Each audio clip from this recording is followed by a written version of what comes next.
இந்த டிசைன் பார்த்திங்கன்னா கஸ்டமர் ஒரு ஃபங்க்ஷனுக்கு கேட்டிருந்தாங்க. அவங்க ஹெவியாக டிசைன் எல்லாம் போட மாட்டாங்க. ஸோ எனக்கு சிம்பிளாக டிசைன் வைங்கன்னாங்க.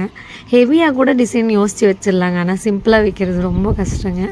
ஸோ இந்த டிசைனில் பார்த்திங்கன்னா தைக்கிறது கூட ஈஸி தான், ஆனால் அதில் அந்த பீடு வச்சு கோக்கிறது தான் ரொம்ப கஷ்டமாக இருக்குது. ஸோ அது எனக்கு தைக்கிற வேலைன்னா ரொம்ப பிடிக்கும், தைக்கிறதுனா ரொம்ப ஈஸியாக சீக்கிரம் தைச்சிருவேன். ஆனால் இந்த மாதிரி சின்ன சின்ன வேலை செய்யும் போது கொஞ்சம் கஷ்டமாக இருக்கும், லேட் ஆகும். லேட் ஆனாலும் பரவாயில்ல, கஸ்டமருக்கு இந்த டிசைன் தான் வேணும்னு அவங்க கேட்டிருந்தாங்க. ஸோ அவங்க கேட்ட மாதிரி அவங்க கேட்ட டைமுக்கு இதை ஸ்டிச் பண்ணி கொடுத்துருந்தேன். ஸோ அதே மாதிரி நாட் வந்து நிறைய கேட்டிருந்தாங்க, நாட்டில் பஞ்ச் வந்து நிறைய கேட்டிருந்தாங்க.